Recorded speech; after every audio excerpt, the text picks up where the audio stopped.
Hi everyone, this is Norman Kochnick here for Eyes on Cricket with Norman Kochnick. Yes, Eyes on Cricket with Norman Kochnick has reached 20,000 plus subscribers, has had close to 3 million views in its entirety in about roughly a year's time.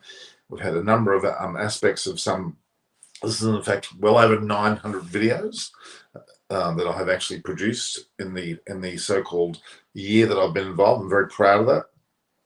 We actually have I think it's now 901 that are in the can. This is the 902nd video.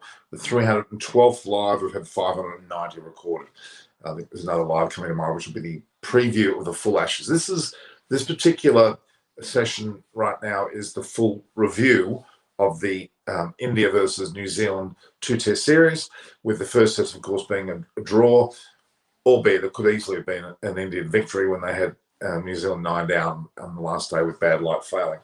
The reality is the game today was a thrashing, the way that India won by 372 runs. Yes, that's right. India won by 372 runs after India scored 325 in the first innings, where Mayank Agarwal scored a magnificent 150, and the 7 for 276 in the second innings, with again Mayank contributing with a 50-plus score. New Zealand were atrociously all out for 62. Now, let's not forget that Ajaz Patel, of course, took 14 wickets in the match, 10 in the first innings, but his team could only muster 62 runs collectively. And again, Ravichandran Ashwin bowled particularly well. Axar Patel, not Ajaz, but Axar Patel bowled very well for India. And as a bowling unit, they bowled very well indeed. Then New Zealand, trying very hard in their last innings performance, could only muster 167. They were 5 down at the beginning of those play. They lost the next 5 wickets within the first session of play, with only the top score of Cole Jamieson on 17 out of the 62 in the first innings, and the second innings, the top score there of, let's have a look, of some 60 from Darryl Mitchell and 44 for Henry Nichols. Will Young got 20, and Ravindra got 18, but they really did not contribute totally at all. With 167 the score, in that performance again, Ravichandran Ashwin has taken 4 wickets, backed up by this time Jayant Yadav, who took 4. That's a great performance by him as well. And obviously Axar Patel chipped him with 1. Mohammad Siraj bowled particularly on the first innings, and Wishart bowled admirably. We'll talk more about the South African series shortly, but clearly there's some definite changes that are going to occur with this Indian squad moving forward. They are, in fact, now #1 in the world. They've beaten the top side who won the so-called World Test Championship, New Zealand. They beat them resoundingly, winning this Test series resoundingly, and can emphatically be called #1 in the world. Yes, India can be called #1 in the world.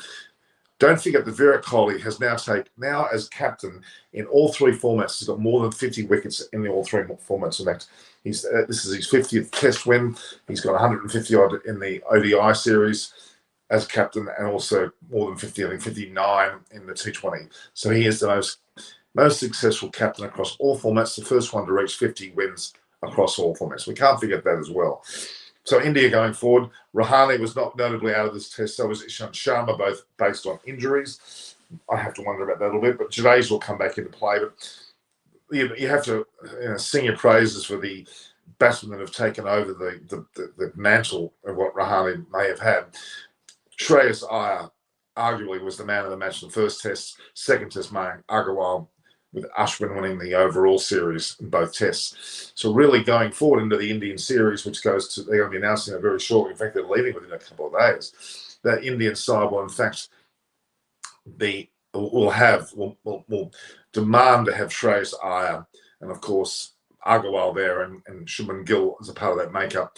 Rohit Sharma and Rahul will probably, without any doubt, default back to the opening positions. That leaves some interesting selections for the lower part of the order. You would argue that Agarwal and Shreyas Iyer are pressing strongly for a regular spot. Rahane may be pushed to make the series. They may start with Pujara, but he may be under threat as well from either Gill, Agarwal, and Shreyas Iyer. So the prediction is that Rahane won't be selected, or he may go, but he may be in a greater squad, may not play. Ishant Sharma's days look numbered because the team commands to have, obviously, Bumrah, Umesh Yadav and Shami are there to bowl, and Ishant Sharma may have to miss out and have his place taken by Umesh Yadav. Siraj is a definite starter, so is Shami, and so is Bumrah. and with Yadav there as well. I cannot see Ishant Sharma being used if selected at all. So Ishant Sharma and Rahani's days look numbered. Akshar Patel, a certainty in the touring squad, with obviously Ashwin and Jadeja if fit, which I think they all will be. Agarwal's got a slight away problem. I think he's almost a certainty as well. But what a power packed in inside. They're really hitting form when they need to. If you've got Rohit and Rahul opening up, you've got first drop Pujara or Gill, and you've got the likes of Kohli coming in next, with them undoubtedly Shreyas Iyer, Agarwal fighting off the other spot, and may well be forcing more players out over time, with Akshar Patel, Jadeja, and Ashwin following suit. Ashwin is a legendary cricketer. We must not forget that he's taken 300 wickets at home, broken all records. He should have played in the England series, but we won't talk about that now. He's commands to play in South Africa, with a bowling unit, as I mentioned before, of Ashwin, Shami, Bumrah, and obviously Yadav there. They've got a great bowling lineup as well. Esawara may be considered an opening batsman choice to go on the squad to shadow the players. Another great choice. He played well in the South Africa India A tournament in South Africa. So you have to argue that as well. So Aaron Singh's asked me, how well do I know Jeff Thompson? I'm extremely well. Of course, I met him. I've interviewed him several times, and I've taken him on circuits when yes, I know him very well. Okay, Ashwin is 427 wickets overall. That's crap. He's taken 300 at home. But Kohli's record as a captain cannot be failed. 50 wins in Test cricket, 150 odd in ODIs, and 50 plus, 59 in fact in T20s. The only captain to do it in all formats. Quite a brilliant record indeed. You have to agree. Shiraya Gayatri says, how does New Zealand vet very badly for all out 87? Okay. The fact is, New Zealand were certainly without their Cam Williamson, but they had the sufficient Devon Conway, two players that were out, but they were very mediocre and they could not handle the bowling conditions that was up against them. And Ajaz Patel loved them. Of course, he took 14 wickets. Don't forget the first test, the pitch offered very little, and New Zealand got away with that, so to speak, barely at 9 wickets down at the last throws of the match. But look at that. India won by 300. This is actually a record victory against New Zealand and for India. 360 was, let me confirm that, 300, I think it was 372 run victory. In New Zealand, all out for 62 and 167. India 325 and 7 for 276. Was seriously competitive in both of their batting forms. Agarwal was sensational. Ashwin was overall fantastic. He took, in the series, Ashwin took 14 wickets for only 70 runs. No, Agarwal scored 150 and 62 in this innings. So both commendable, but let's not forget Ajaz Patel, wonderful 14 wickets just in this test match. Ravindra played admirably well too for his small amount of time in the team. So overall, a magnificent performance by India. Well done. They're the number one in the world now, clearly. We are going to look tomorrow. We're going to turn our attention to Australia versus England in the Ashes series, which takes place tomorrow. It takes place on Wednesday, which will be early morning Indian time, where Pat Cummins and his team, which has been announced, will play against an England side that's pretty damn strong. They've yet to announce their side, which is intriguing. Joe Root was pressed heavily at the media conference today, and would not divulge his team. Australia have come out with it, which I rather like. Pat Cummins has just gone out and said straight out, Warner with Harris, who was announced some time ago. Obviously, then you've got the first shot of Labuschagne, followed by Steve Smith. Then you've got Travis Head over Khawaja, which I don't agree with, but anyway, that's what's happened. Travis Head next with Cameron Green, the all-rounder, who hasn't scored. In fact, he hasn't taken any wickets as of yet. Then you'll have, of course, Alex Carey, the debutant, over the player that I would have probably put in, which is the likes of Josh English. But anyway, that'll come down to a decision into the third test. We'll see how that goes. Then after that, you'll have the bowling quartet of Cummins, followed by Stark, Lyons, and Hazelwood. Obviously, with Jai Richardson in the background there, Khawaja pushing for selection, and even, you'd think there are a few more selection headaches there as well. Josh English in particular, who's keeping. Could easily open the batting too, couldn't it? So yeah, that's back to the Australian situation. We'll talk about Australia more later. The ground looks very green, ready for a fast pitch. Stark apparently has been good in the nets, although Shane Warne doesn't think much of him. So Sonny Singh says, now 2 missions remain for the team India, conquering South Africa and New Zealand. When that happens, India is the greatest team in the entire history. Well, you're pretty much close to saying that. You're right. What will be your squad for India and South Africa? Right, okay. The openers, let's go through opening combination. Robert Sharma, Rahul, you'd have Gill and Agarwal. They're the 4 that you have, and Ishwaran would be in the side as well. Then Pujara, Shreyas Iyer would be included there. Sky Yadav would also be there. Kohli, obviously. Now, do you or do you not bring Rahane? Is he going to feign an injury and not go? I'm not sure about that. I think that you may not see Rahane selected at all. And they may put it down to resting, but it may be just a quiet way of letting him go. Then you'll have, a punt has to come back, you would think. Barrett looks like a good debutant. Saha certainly is there, but I'm not sure whether he should be continuing with. Then you've got, of course, the bowling continue. Bumrah, Shami are fit. And obviously, Mijadov, Ahmed Siraj, and I would not include Ishant Sharma in that grouping. Then you may have other backup bowlers that they may use, but that's pretty much the nucleus of my squad. Tell me yours, guys. Bring up yours. Hello there, everyone. I think Australia will rise back after the Gabba lost. I think they'll do okay. They go, as you may or may not have heard, the 5th test in Australia, which was earmarked for Perth, is no longer Perth. It's going to be on the east coast, looking like Tasmania, as in Hobart, will be the preferred location because it missed out on a test. In fact, there was meant to be a test between Australia and Afghanistan in the last weeks, but it didn't happen for a lot of bad reasons. Good reasons, but bad reasons. I would argue in consolation to that, Tasmania will in fact get the 5th test. As Sydney and Melbourne have already got tests, Adelaide's got a test, and the Gabba starts off with a test series. So Gabba starts on Wednesday on the 8th, 9th, 10th, 11th, 12th. That's the 5 days of test. But when does the Palaszczuk, the Queensland Premier, open up the bloody state? The day after, on the 13th, in the morning at 1 a.m. So people can't go there. I can't go there physically because I would have to spend 2 weeks in quarantine, which I wasn't going to do. So annoyingly, they've started this opening up the day after the test up there, which will be frustrating.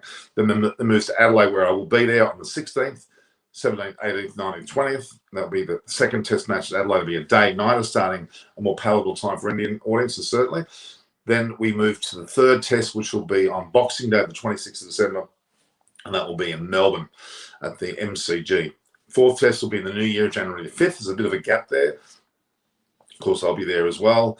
I'll be there for the 2nd, 3rd, and 4th for sure, and probably now the 5th, with the 4th being in Sydney, and then the 5th test more than likely to be in Hobart in Tasmania at Blundstone Stadium Arena, that is, in Hobart, which is a great ground.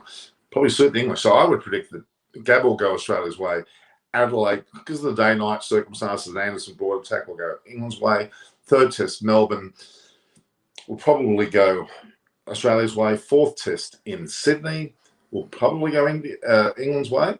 And the 5th test, so there'll be 2 all at that stage, I'm predicting, with the 5th test being in Hobart, and that could easily go England's way. We'll just wait and see how that pans out.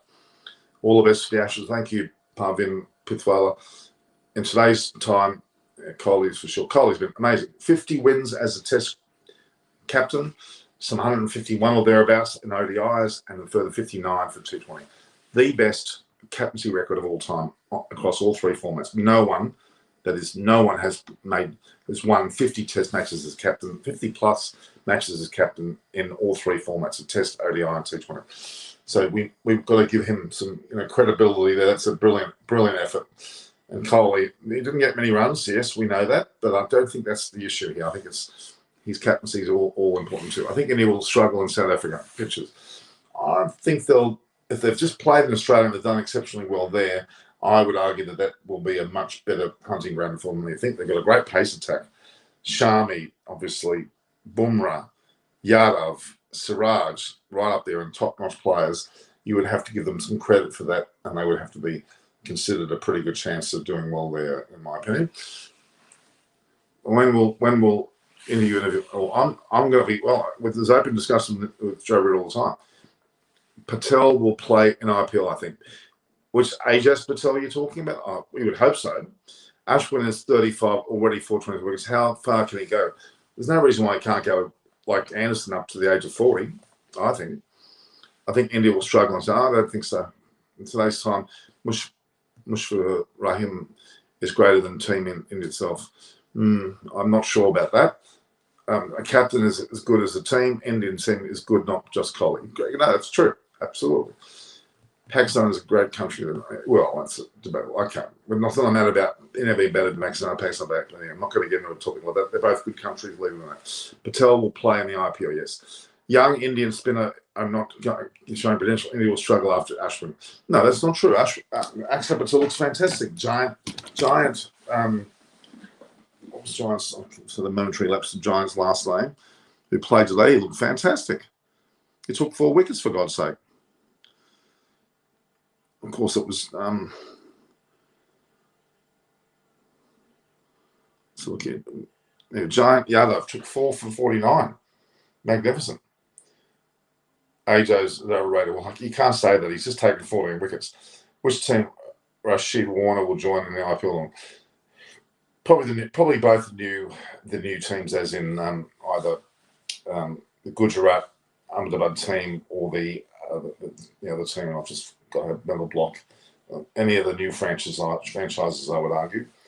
Lucknow, of course. Ashwin is incredible shape. He can go beyond 40. Yeah, look, he bowls in such a way. He bats pretty well as well. We certainly haven't got any problems with his play, let's be honest. Now, this is an early session, guys. I'm meant to be joined by people. It's been a bit impromptu, so bear with us. The reality is we have had a magnificent series. Virat Kohli, as a captain, you can't do much better than he got 36 in the second innings. Like he nothing to sneeze at. Let's have a look at he's 33 years, just over 33 years of age. He's been involved in 97 tests. He's won 50 of them as captain. Magnificent. ODIs 254, 150 odd, 151 as captain. T20s 95, 59 as captain. I mean, it's just wins I'm talking about. So he is seriously in contention there. Still has a batting average of 50 in all 3 formats. In fact, he's got 50 in every format. Amazing. Really have to take your hat off to him. He's 7,800 runs. He's got only 3 more to reach 100 tests, another 5 more to reach 100 T20Is. He will make that, even though he won't be captain. He'll be still in the squads, of course. And ODIs, he'll probably go well over 400 with that as well. All jokes aside, India has plenty of good young spinners. In fact, most of them are capable of bat as well. So they seem to build their sides around good spinners that bat well. Axar Patel's a great example. And the list goes on, quite frankly. I don't know how good Giant Yadav is in terms of his batting, but he was earmarked a bit higher in the order. He was earmarked to be a replacement for Jadeja, and Jadeja's batting is fantastic, as well as his bowling and obviously his fielding. There's a fair bit to talk about there, indeed. So let's have a look here. The way forward for India, they're going to play test matches in 3 test matches and 3 ODIs, I believe. I'm not sure the T20 makeup and that lot. Let's have a look at that series for you. That's coming up next. Let's go to the series. India versus New Zealand, we just had. India versus South Africa, here we go. First test is on the 17th of December. So they're apparently going to be departing on the 8th. The thumbnails superb. It was actually done by, it was in quite, I think the BCCI first had it actually. When pitch don't assist, nothing can be done. Quit being an unreasonable critic. I'm not being unreasonable, but the reality is that the pitch plays in every game. So we've got a test match in Johannesburg in India versus South Africa, the 17th of December. We'll start 7 p.m. my time, which is obviously the time it is compared to the rest. Then the next test, which is we would call it the Boxing Day test, which is happening at Centurion, and that'll be the 26th. And then the third and last test will be on the 3rd of January. Ours starts on the 5th, and that's in Cape Town between South Africa, and I'd love to be there for that. Then you have the ODIs happening in Paarl, a place called Paarl, P-A-A-R-L, and they'll be on the 11th, 14th, and 16th of January. And then we do have some T20s up most. So 3 tests, 3 ODIs being on the 11th, 14th, and 16th of January, all in one in Parle and 2 in Cape Town. Then we go to Cape Town for the first T20 on the 19th of January, the 21st of January again in Cape Town, and the 23rd back to Parle for the third T20, followed by a fourth and the final match, which will be January the 26th. So their tour's a month and a half in total, and that will be also in Parle. So they're playing 3 tests, 3 ODIs, and in fact 4 T20s. Well, of course, not forgetting that the T20. Okay, all right. We're getting. I have got an update for that. I've just rattled off what's on the system, but in fact, India to tour South Africa with 3 tests and 3 ODIs and a rejigged tour. The T20 I's that I've just mentioned before are in fact postponed. So we'll take that back. They were not playing those T20Is. The 4 that were planned are postponed. Means they may still happen at some later stage. And the tour will actually start on the 26th of December rather than the first match on the 17th. So that would put that match. Let's have a look at that. Okay, so that makes that match. Let's have a look at that then. So the original schedule of test was to start 17th, 26th, and January 3rd. Okay, so we're looking at the rejigs format of it. Let's have a look at the map games. It's not telling us, but the first match will be the 26th. So it'll be staggered from there. So my apologies, that match won't be happening on the 17th. That may, in fact, delay their departure as well. The second, so they look like they're scheduled to leave next week, but that probably may well be delayed now. So, yeah. Let's have a look at the next set of dates. Okay. So the new set of dates, and I had the previous, my apologies. December 26th, the first test will be at Centurion, Boxing Day. January 3rd will be in Johannesburg, and third test from January 11th or 12th, they're not sure, in Cape Town, which also will host all 3 ODIs.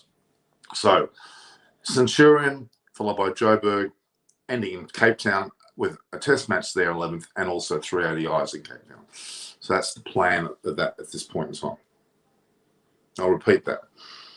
Not the original plan. It'll be the 26th of December, the Boxing Day test will be the first match. Probably will release, although I'd say a week later than expected.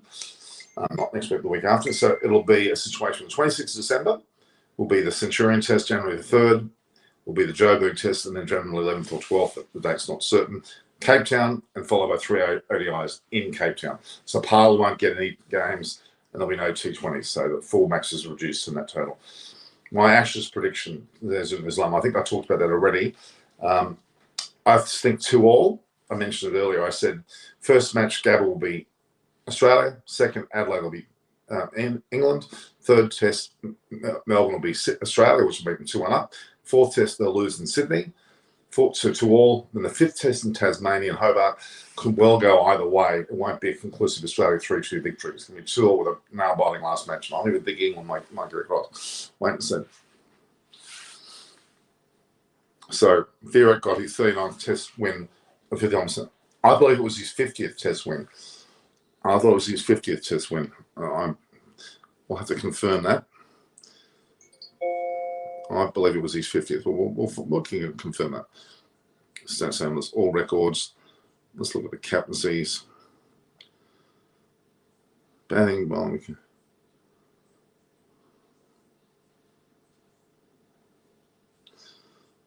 So team batting. So team test matches. Individual records. Let's have a look here.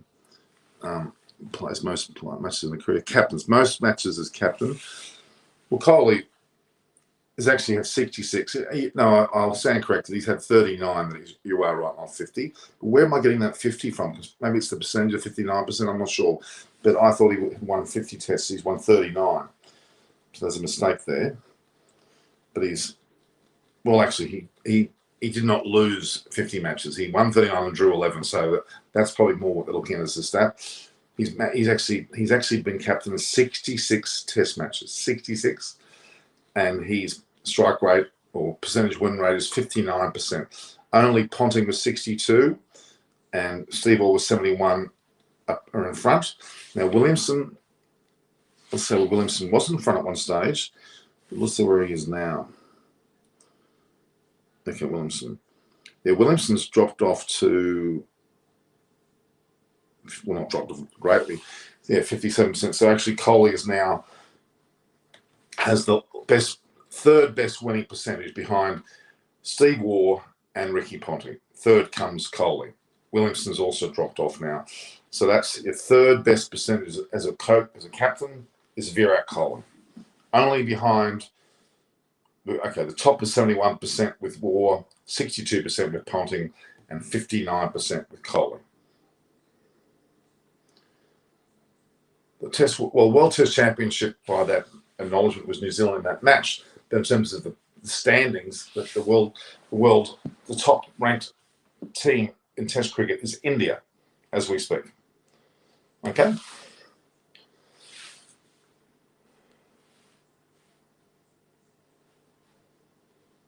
So yeah, there was not. I know my Jared Kimber, I like a lot. Remember they post for this pic, which you may be on. I know they did. I know. We all know that.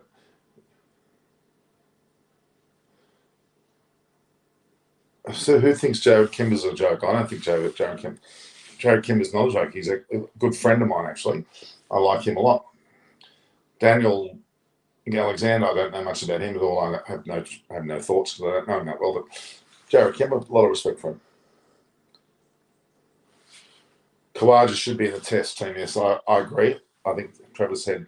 They seem to talk him up. Both Pat Cummins and Steve Smith talked Travis Head up.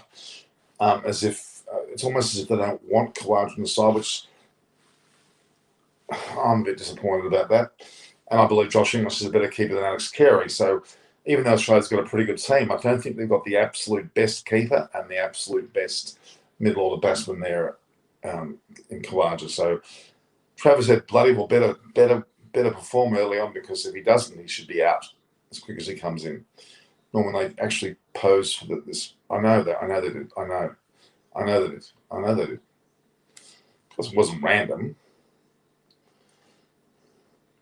I thought it was just fun. I think it was a lot of fun.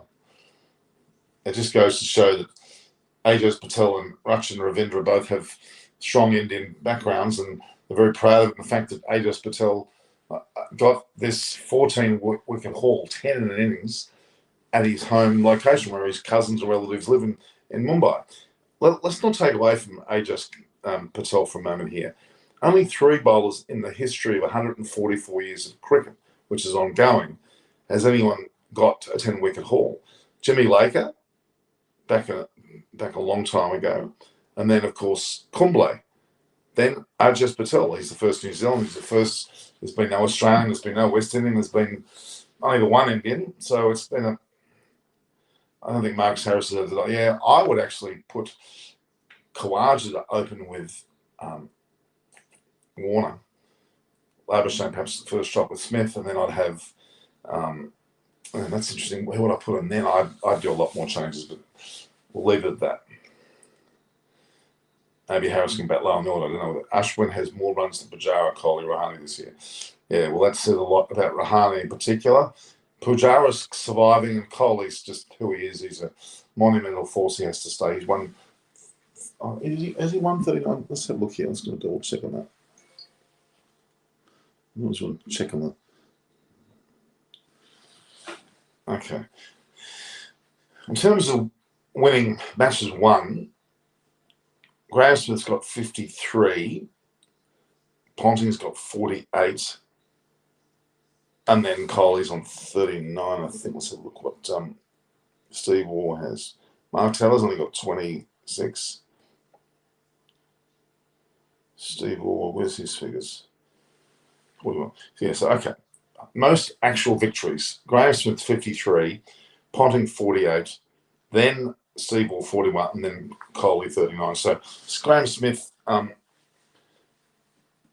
has the most wins, but he also played 109 as the captain, and a massive amount. He had a strike rate of 48%.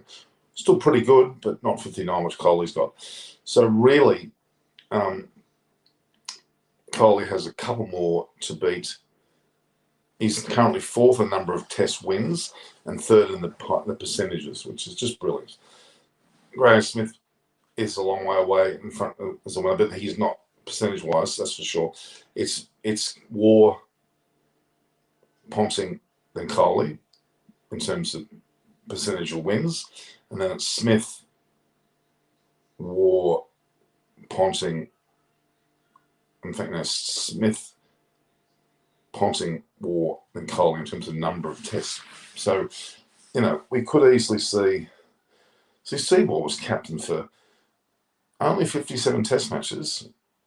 Coley's been in charge longer than he's been at 66, and Ponting had 77. So, he's sixth highest in terms of test matches as captain, with Smith on 109, Border 93, Fleming. Border's average is only 34, so it's pretty ordinary. Fleming was test captain for 80, only with a 35% average. Then Ponting was 77, 62. Lloyd, 74 matches with 48, which is still very commendable. But Coley's well on his way to reaching that 74, and he's currently sixth. So Coley is third best winning percentage, fourth best in terms of number of wins, and sixth most caps captain. And he's still got a long way to go. So he would probably be covering all those positions. After Ash come back and axe those domination with bat and ball, will Charles have a chance? Probably not unlikely. Madhya Pratesh didn't go anywhere from there. Yeah, I don't know why we are seeing less leg spinners than Test now. It's not an easy bowler to be, is it, to be a leg spinner? But Adam Zampa, I saw him playing the Big Bash only last night, and he was fantastic. I think he's underrated.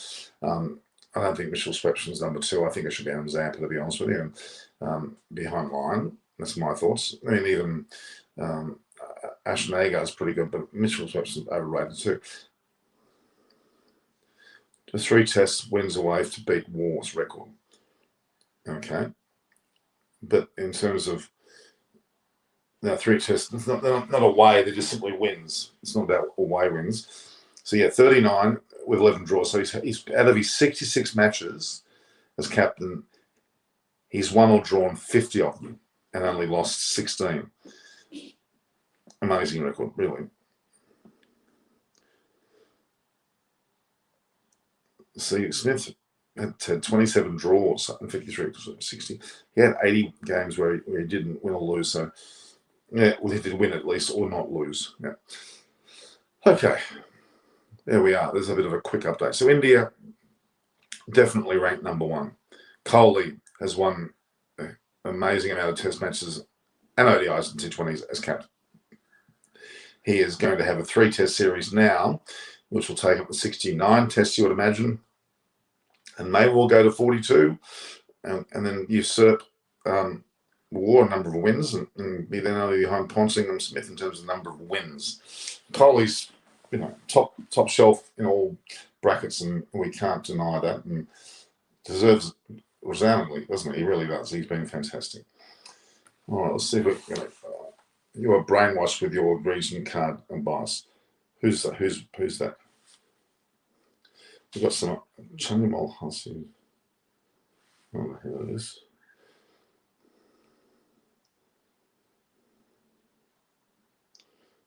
Good. Okay, so we've got about the 5th Vodafone test. It says here, Cricket Australia today confirms the 5th Vodafone test, men's Ashes test, match will be relocated from Perth due to pandemic-related restrictions. So that disappointment. Well, absolutely every effort was made to ensure the final test match of the series will be staged in Perth. Borders have not allowed it. Here's disappointment for Western Australia members. I'm not. Look forward to Perth hosting Scorchers matches in December. Okay, so that's a pretty poor one. Now, we've got a Christina Matthews press conference on Perth. There's a person who's there talking about the, let's have a look there. Christina Matthews must be someone of some, must be a whacker. Look, I don't really blame anyone. It's just. I do. I blame a lot of people. I think there's a bit of an ordinary situation here with the whacker. Anyway. I'm happy because I wouldn't have been able to go if it was in Tasmania, in Perth. But cricket talk with ownership stats doesn't matter. Steve Waugh was the best ever captain for me. I totally agree. I never said that he wasn't. Steve Waugh will always prove to be the best. He statistically is the best captain by a country mile, and Ponting was very close to that. But Coley, Waugh, Ponting, Coley, three of the all-time great captains. We have to say that. And that puts, Coley in illustrious air with Waugh and Ponting, two very successful captains. Mark Taylor only won 26 of his 50 matches as captain. He only has an average of 52, surprisingly. He was a good captain, but didn't have as many victories as you might have thought he had. He had a pretty good side on him. It wasn't as if he was lacking in the side, I'll tell you that much. All right, so guys, I've reached 20,000 now. I'm very proud of that. I'm glad anyone of you liking and sharing these posts and subscribing and hitting the notification button, because we're going to have an absolutely huge Ashes series. We're going to bring on everybody here. David Graveney is the Vernons. You got Monty Panesar, you got Mullally, Adam Hollier. They're all going to be around thereabouts. Jimmy Max will be floating around. Napana, of course, she lives in Australia, so she'll be with me here. We'll get a few other, maybe Rapakshi will come back and do a few, and it'll be a great coverage here. And I'm covering Chloe Bailey will also be a part of it, and wait and see whether she comes on. She said she will. We haven't seen any evidence yet, but we'll wait and see. So, can upload normal.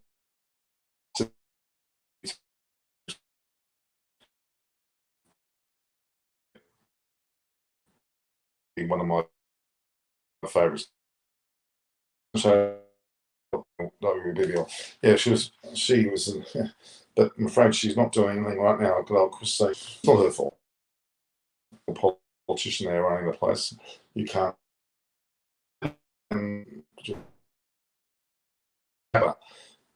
The test match is on the 8th, which is on Wednesday. 9th, 10th, 11th, 12th. Finishes on the 12th, which is Sunday. Monday morning at 1 a.m, they're opening up the city. All Australians can go in there without having to stay at quarantine. Bit bloody late. The match is on this week. I mean, was that deliberate? If it was disgraceful. There's some percentage of second jab. They should have opened up a week earlier. Wouldn't have affected anybody. So that's a lot of garbage. It's very, very frustrating indeed. I mean, I'm sitting here. I wasn't going to have 2 weeks in quarantine.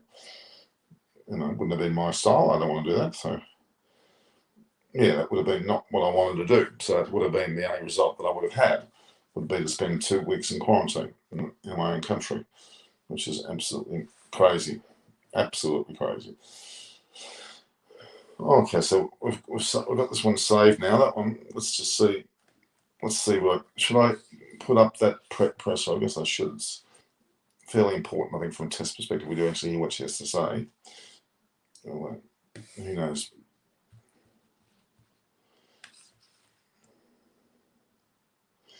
Yes, so, and note, Akash Chopra's stats are appalling, to say the least. If you prefer him over Ashwin, you are a racist with regional.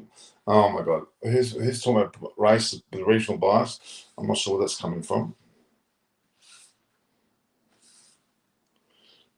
There's some people who message me. Of course, everybody wants me to do birthday stories, which I don't mind doing, but if I know the person, I'll do it. But if I don't know the person, never met the person, I'm not going to say happy birthday to.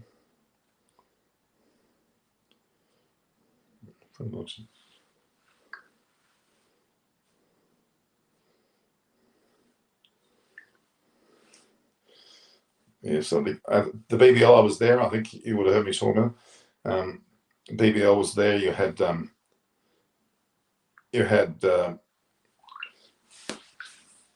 thrashing, actually. The Sydney Sixers played the Melbourne Stars. Melbourne Stars had Adam Zampa and good old Glenn Maxwell on the side, but New South Wales had pretty good players. Merson Reeks batted well, and Josh Philippe batted really well, and Silk and a few others. They got a very good side, and it was quite an impressive. Chirida Chatri, I don't know about that. So yeah, they were 216, I think it was, after the 20 overs, but the Melbourne Stars scored 60 on them. The biggest win by 76, the biggest loss by all the Stars. Probably almost the biggest win overall as well. Quite a thrashing. Some great sixes from Philip. He scored 80 odd. He could have scored a century. Very interesting match under lights. So I think you would have seen some of the postings I've posted on that. So let's have a look here.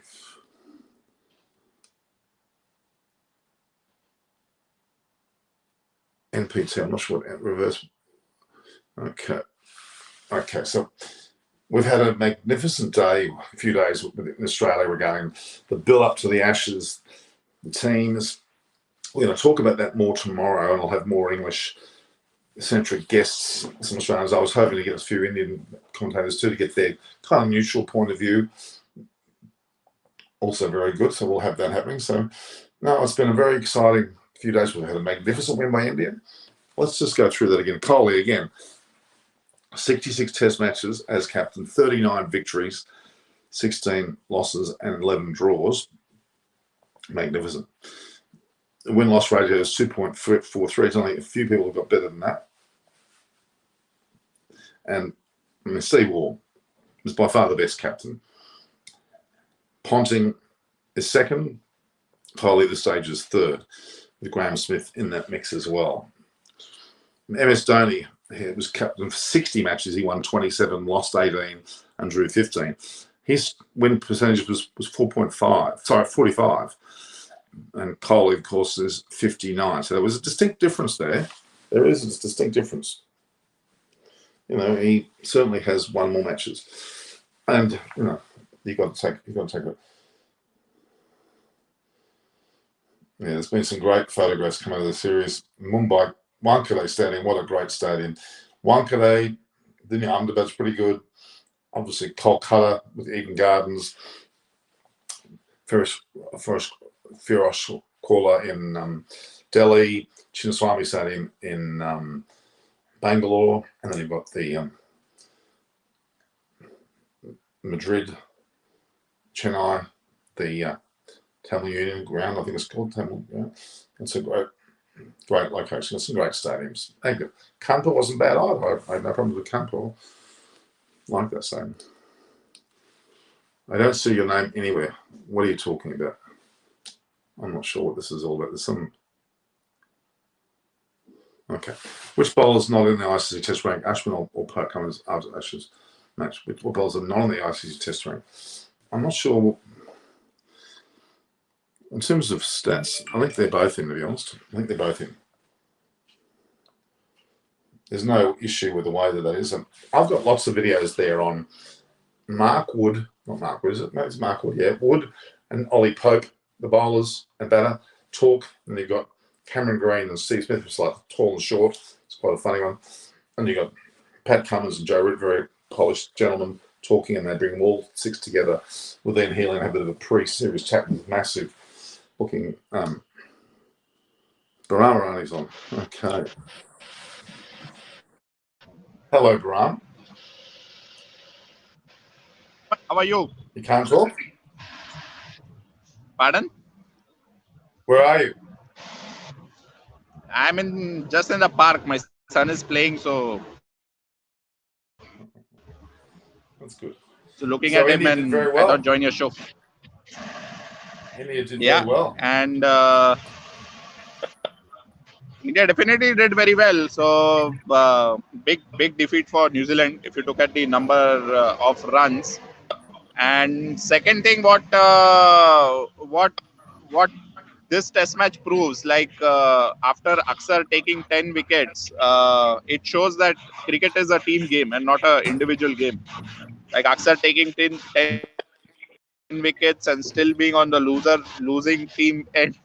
So, it shows that cricket is definitely a big team game than a individual performance kind of a game. That's true. That's very, very true. You need to be more in a position to win a game by a team effort. You're right. I mean, Ashwin played very well. Because imagine this like 10 wickets is like once in a blue moon, like even rarer than that occasion, and it's like the pinnacle of individual performance in Test cricket. Means you can't get anything better than this. Like Lara's 400 and 10 wickets in an inning for a bowler. These are like the pinnacle of performance in a test match. And still being able to means performing this pinnacle and means being to the zenith as an individual, but your team losing, that really shows that what a beautiful game cricket is. And Oh, look, two other things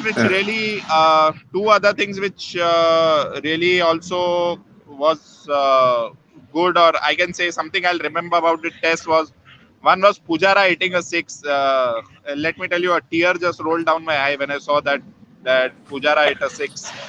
That was he's trying his level best. yeah, that was simply amazing to see Pujara hit a six. It was tears of joy to see that. And the number two was Ashwin asking for a DRS review when he got bowled. So, so those two things will be in my mind for a long time. So those two are big takeaways for this test match for me. Maybe he did. Maybe he hit the outside of the stump, and that's classified as that not out. No, Maybe it thought it's umpire's call. So But let's not forget, Kumble took 10 wickets, and now Ajaz Patel took 10 wickets. The Jimmy Laker for England will never be surpassed, because not only did he take 10 wickets in one innings, he took 9 in the other. 19 wickets so in 19 wickets out of 20 is a feat that will never be topped, and that was for England. And he was bowling in the Test match at Old Trafford. It was in 1956. My mother. How was that? What was that one wicket that he did not get? Was it what the other team declared? What exactly happened there? I don't know. I have to look that up. I don't know why. But I don't think that's a record which will ever be broken. No. Because that. But Ajaz Patel almost held another record, because he got the first 10 wickets, the first innings. He took the first 4 in the second innings. So he was heading in the right direction. I think he took the first 3 in the second. Anyway, but Norman, see, one thing I would notice about Tessie, in no way I'm taking away from Ajaz's performance. But the other bowlers, like, in no way looked like they would take a wicket in a proper sense of way. Like there was neither any support from the fast bowlers, neither any support from the spinners.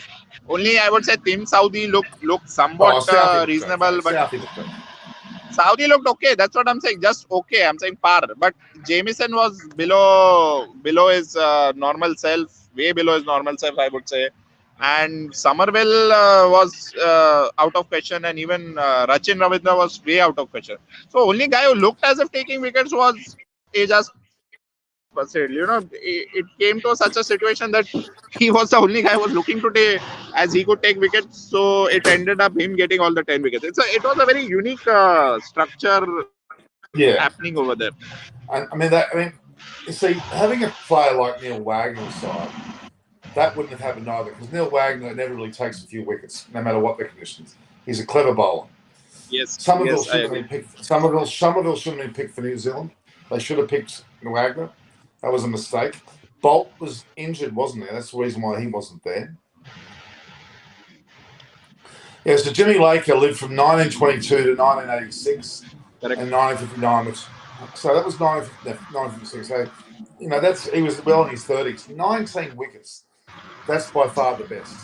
But look, only 2 other people have done the 10. Kumble and obviously Ajaz Patel. Now but no Australian's done it. Jim Laker has a dark history. I don't know if you're aware. He has a dark history post cricket. Who? Also, no. Who? Blue Moon. It's a very special select club. Oh, it's never the big. I mean, really, 3 players in 144 years is remarkable. And Kumble, of course, is the 3rd highest wicket taker of all time. Even Ashwin hasn't done it. Ashwin has got 9 wicket hauls? I think Ashwin's got some 9 wicket, or at least 8. I think Ashwin highest is 7, if I'm not wrong. Anyway, not I think aware. Ashwin got an 8 wicket haul. Let's have a look. But Ashwin's bowling record, I mean, he's gone past Ravichandran Singh now, hasn't he? Let's have a look here. Ravichandran Ashwin. He's 35 now, as we know. So he's Yeah, Ashwin has a good 3-4 years of cricket left for sure, and I think he should be in every format of the game. Well, I mean, I still can't work out why he didn't play in the matches in England. There's still there must have been something wrong there. There must have been something wrong between him and Kohli. I'm sorry, there has to be something strange because it just doesn't make any sense. But I think looking at how the yesterday's when the Ashwin bowled the last over and where Kohli and Ashwin went off walking jolly, I think if there was something before, but I think right now it's patched up. If you saw see how they went, like, arms joking around. So if even there was something between them, I think that has been patched up. Norman, I'll make a move now. Maybe I'll catch you later after some time. Okay, Brian. Take it easy. Go ahead. Okay, yeah. Bye, Norman. See ya. Take care. Bye-bye.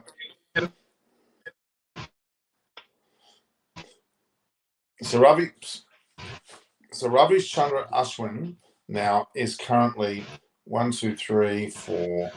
Kumle's 4, 5, 6, 7, 8, 9, 10. 1, 2, 3, 4, 5, 6, 7, 8.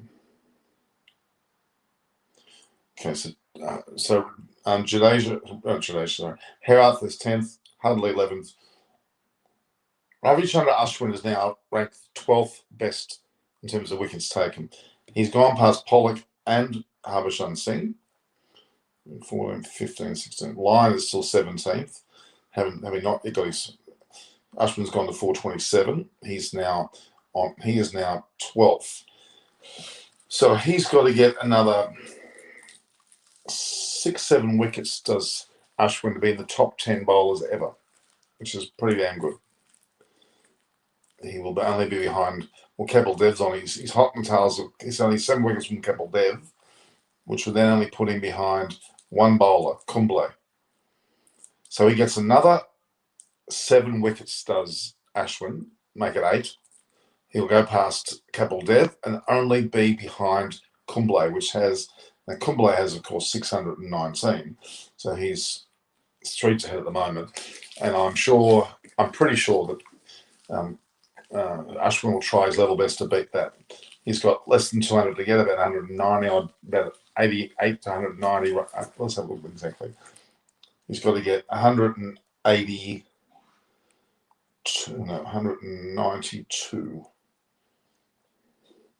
193 more wickets he's got to get to beat Kumble. That's going to be a big ask. But he's got to do it in some 51 test matches. Can he get 51? Can he get 193 wickets in 51 test matches? Yes, he can. Because Kumble played at 132.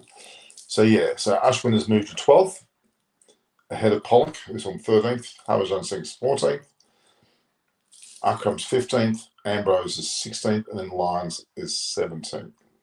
Nathan Lyon is 17th. Not forgetting Murali's on 800, Warren on 708.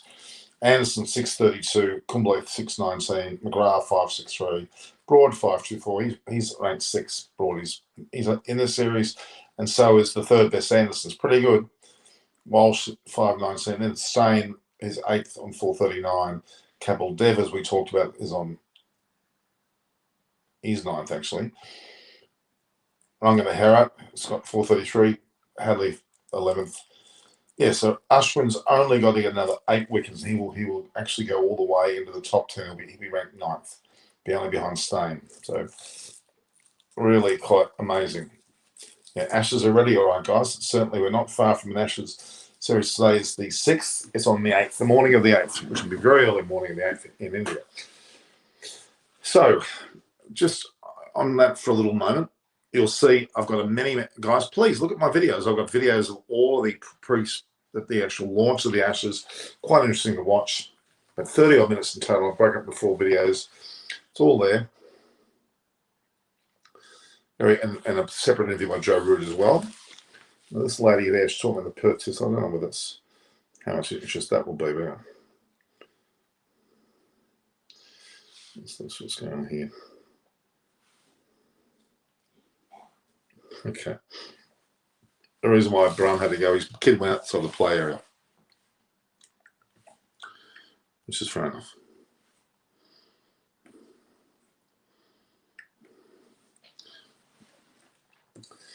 Yeah, so it's a very intriguing series coming up between Australia and England. I wait for the Ashes series. So Ashwin was 427, 81 matches, game with Punjab. I got all those facts.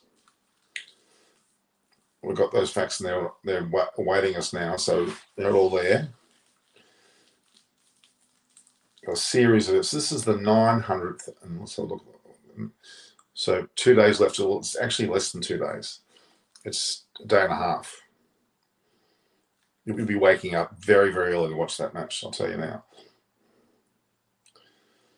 So this particular live is, in fact, the 902nd video, the 590 recorded and 312 live, and then tomorrow's, which will be the preview of the Ashes series with all my counterparts. You'll be in school with your gaming program, well, maybe break school. That'll be the 903rd video, 590 recorded, 313 live. That'll be on tomorrow. Yeah. 903 videos in a year. That's pretty good. Pretty happy with that total. I think that's a pretty reasonable record. So do remember to view, like, and share my posts. Subscribe to Eyes on Cricket with Norman Koshnak. There it is. My so-called Twitter and my Instagram is there as well. And I've Norman Koshnak on Facebook and also Norman Koshnak on LinkedIn. So this area is where I am located. And yes, I've very happily gone past 20,000 subscribers. In fact, I'm 20,033 at the moment. And I'm looking forward to getting a lot more. I would like to be 50 in a year's time, and maybe another couple of years more, 100,000, and we'll start to get into some serious numbers. I will never be an instant hit like a Pat Cummins goes to 150,000 in a blink of an eye, unless I'm playing for Australia, of course, and he's captain. He lives around the corner from me. So, will leg trap work this time too? That's England's plan. It will be. It's an interesting one about that plan. They will try. Well, with the left-hand batters, they're going to be trying that very strong off stump lineup, which of course was typical of Broad. And so you've got quite a few left-hand batsmen this round, both openers. In fact, Marcus Harris and Warner are both left-hand.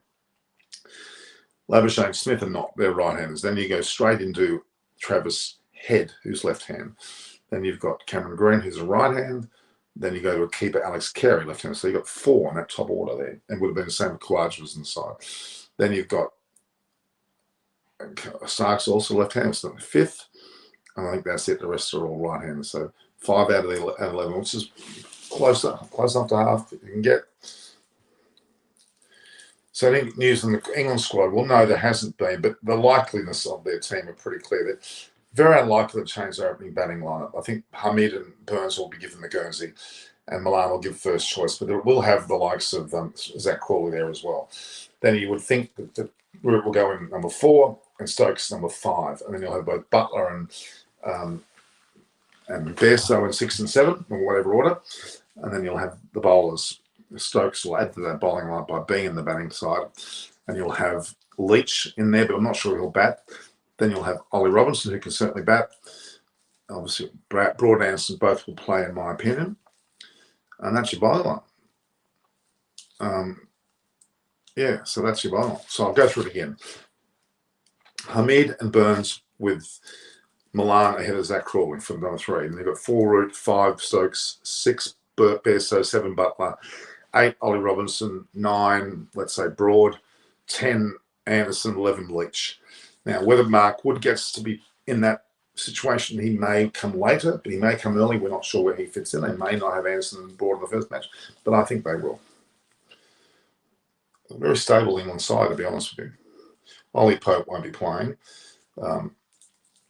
Ben Folkes, the original keeper from some time ago, I would say will be in amongst it, but with Butler and Besso both batting well and being pretty crucial. What is the Brisbane temperature? It's usually in its late 20s, early 30s, and humid and a fair bit of rain. Burns and mid-route, Pope. No, Pope's not going to be playing. I'm pretty sure Pope's not in. Well, he's there in the press conference. Maybe there is a potential he might play. We'll see. I think Milan deserves that should stay. What's your take on any psychological effects on the Australians because of Timbo? Well, it's certainly that will be there. That's certainly going to be affected there. It's going to please Smith and Warner. They were probably happy that Payne wasn't there. Alex Carey's new to the situation, and on top of that, Pat Cummins is going to be very much struggling as a captain, relying on Steve Smith's guidance. So it'll be a rather disjointed start. I think there will be some pain from not having Payne there. Australia will win 4-0. Cornell Sharma. I don't think that's. I think 2 out of the first 4 matches could easily go England's way, and they got that last one now that it's on the East Coast and Tasmania. Well, it could go 3-2 against them. You don't know. You just don't know. You don't know. It's a very, very up in the air type of situation, really. They're saying the first test is a bit of a lottery. Well, you would think Australia's going to win the first test. If I'm being fair to Australia on a bouncy, fast, even somewhat swinging pitch, you should say Stark and Hazelwood and Cummins do well. But, Anderson and Broad can also do very well. I think they're going to do well in Adelaide. I think it'll be 1-1 after the Brisbane and Adelaide test. Brisbane, Australia, Adelaide to England. And then you'll have Melbourne, Sydney either way. Melbourne probably go Australia, Sydney will go England. Will be 2-2 with a magnificent ending in not Perth. No, Qatar Buddhist Gabba is starting, but Perth is out. Announced officially today, Perth is out. It'll be either Tasmania or one of the grounds on the East Coast. Full stop. You wouldn't think another Adelaide test. Well, that could be, but I would doubt it. Interesting if it was. It'd be a very interesting situation if they did that, but they won't do that. They're probably likely to stick to a Hobart. They can get the test for the Australia-Afghanistan match, so maybe Tim Payne will come back by then. I don't think so, but maybe they might bring Tim Payne there ceremoniously to have some sort of resolve there. Be kind of nice. I don't think so. All right, so that's where we're at, guys. Yeah, I've got a series of videos, which is the Ashes launch, is all there. This is meant to be specifically about the Indian debrief, and what India will learn is they need to now continue to have the new bloods, the Shreyas Iyers, the Sky Yadavs, the Gills, the Mayank Agarwals in this team to stay. Okay, that should be the players at mainstay, with Rahane and to a lesser extent Pujara on the way out, and Kohli needing to get his act together a bit because he's been a sensational captain record-wise. We can't deny that. We can't take that away from the man. He's well deserving of that title at this point. Indeed. Okay. Yeah, so Aksa Patel, Ajas Patel, Rachin Ravindra was commendable in party. Like he and Ajas survived that last wicket to fall in the first test match, led it being a draw, which would have given New Zealand a lot of impetus in the last one. Varbas, who likes pizza, good on you. If Warner fires in this series, 5-0 is confirmed. It's a big ask. I mean, look, Warner, Smith, and Labuschagne, they could take a whole innings. If they don't, well, wait and see. I think there will be more non-subcontinent spinners coming into the game in the near future. More non-sub, well, they're probably subcontinent by birth. That could well be the case. If Virat wants to essentially not come to Africa, then he should retire. Yeah, well, Virat Kohli is still the leading captain of their country. Even if it's for that alone, he deserves to be in the team, in my opinion. Without a doubt. without a doubt. Yeah, there's a lot to be said. So let's dissect India's performance again. Brilliant bowling from Ashwin, Aksar Patel, Jayant Yadav also bowled very. Siraj bowled particularly well. For very dominant bowling. Yadav is certainly thereabouts. He's better than Ishant Sharma. Ishant Sharma's days are numbered, even though Ishant Sharma's got a great record. Ishant Sharma, what's his record? Let's have a look what his record is. I had it up before, didn't I? It was a particularly good record, actually.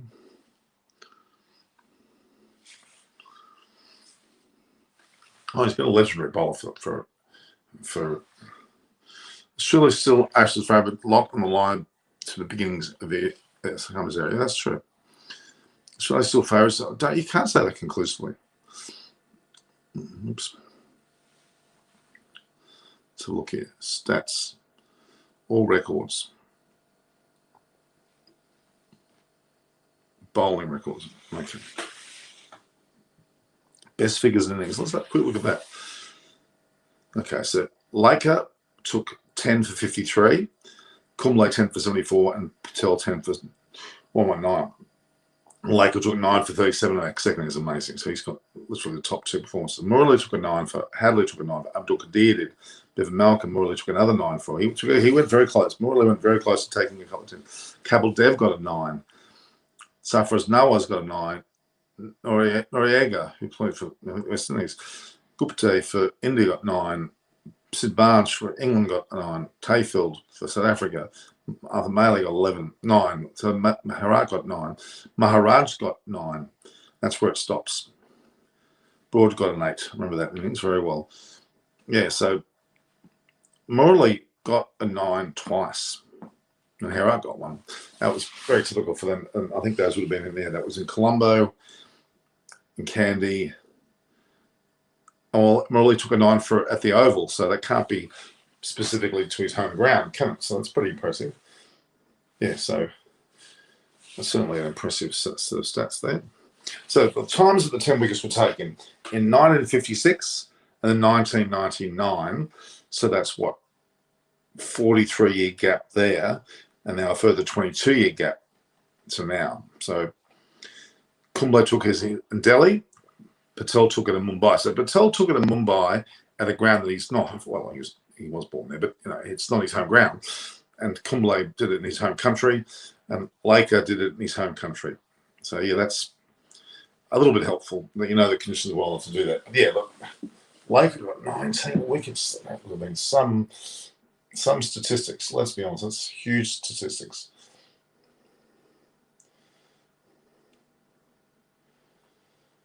Huge statistics. Very, very impressive indeed, you'd have to say. Okay, let's go back to those stats again. Most wickets in the career. We're looking through the career totals there again. Shakib Al-Hussain has taken 215 wickets. He's there. Jeff Thompson's at the bottom of the list. He got 200. Ishant Sharma is the one I'm looking for. Ishant Sharma has taken 311 test wickets. That's pretty damn good. Where is he on the listing? Funny how this doesn't show that.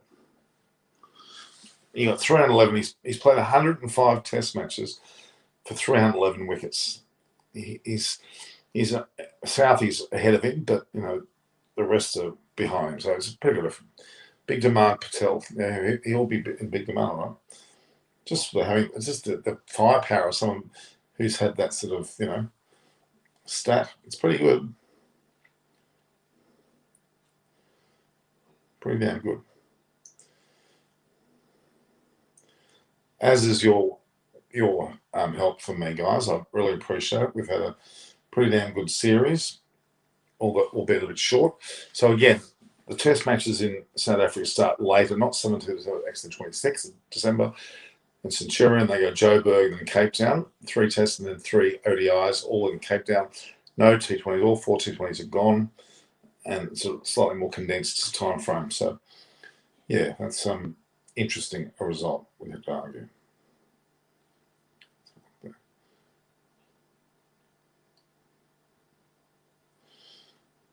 Okay. So yeah, so the first test. Let's go back to the first test a bit. Let's just have a look at the way that all went. Let's look at the test series itself. Series, India versus New Zealand. So the first test.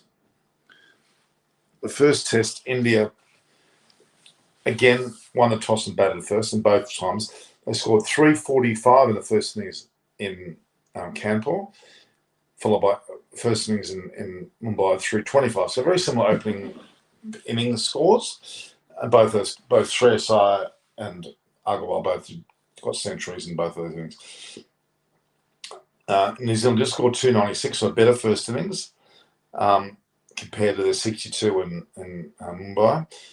And then India declared in the second innings almost identical to what they did in the other match. So 276, 234 for 7 in the first test declared. They were 276 for 7 declared in the second innings of the second test.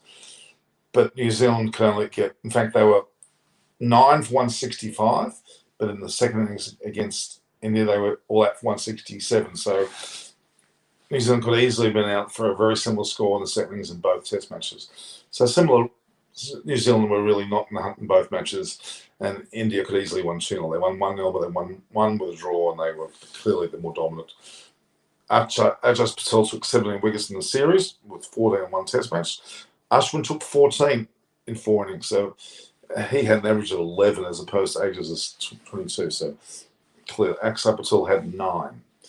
That's pretty good. Top run scorers in the series. Agarwal got 242, Shreyas Iyer got 202, and Tom Latham actually went third at 163. So there you go.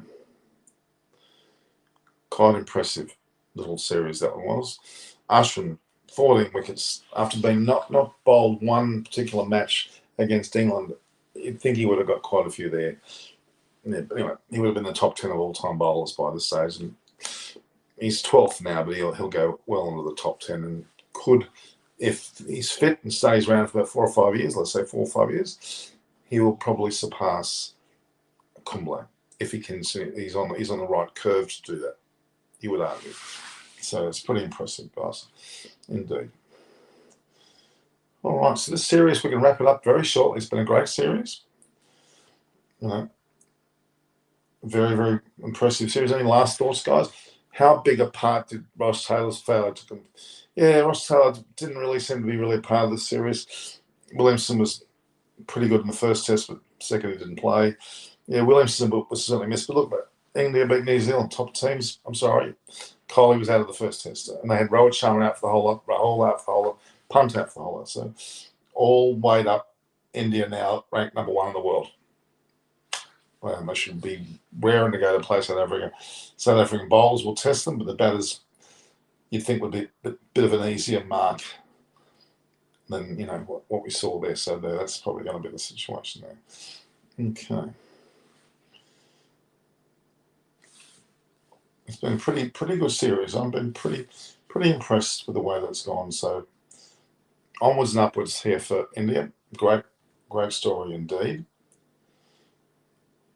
Nothing to be concerned about. The performance has been fantastic. Out and out, a brilliant side. They really deserve their accolades, and they've got so much depth there. But that's the thing. Their depth is ginormous, huge depth. There's nothing to put them in good stead. Let's be honest, it's going to put them in great stead. Really good stead. Really, this has been a great series. Okay. Any more questions, guys? Because it's up to you to ask questions. Okay. Let me get yourself a drink. You'll hear me audibly walking behind you, so just ask questions away. Getting myself nice apple juice. Apple soft.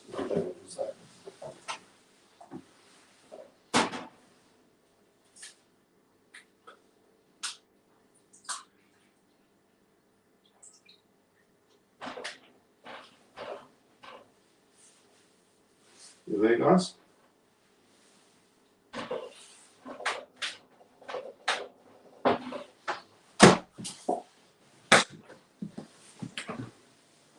So 2.5 weeks, 3.5 weeks to go for the year. We can push 1,000. Should I do 3 videos a day? Get me up there.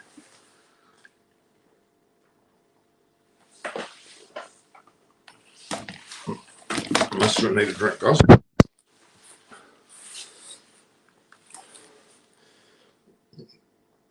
So the English counterparts will probably be here pretty soon.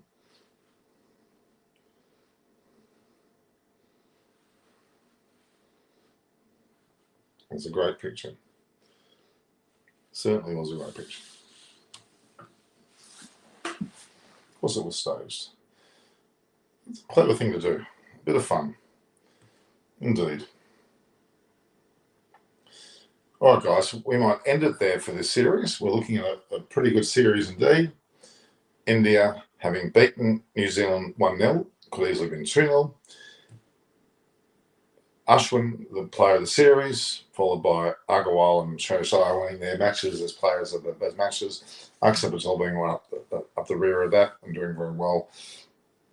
And of course, Ajaz Patel getting his 14 wickets. Southee bowled okay in certain parts. Williamson played pretty well.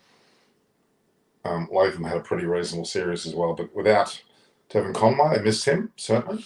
And Ross Taylor was a bit underwhelming. Williamson, not the second test match, kind of left them in a bit of a state of disrepair, didn't they, really? But New Zealand, fair and square, were beaten. They won a World Test Championship, yes, big tick, but they lost their number 1 ranking already.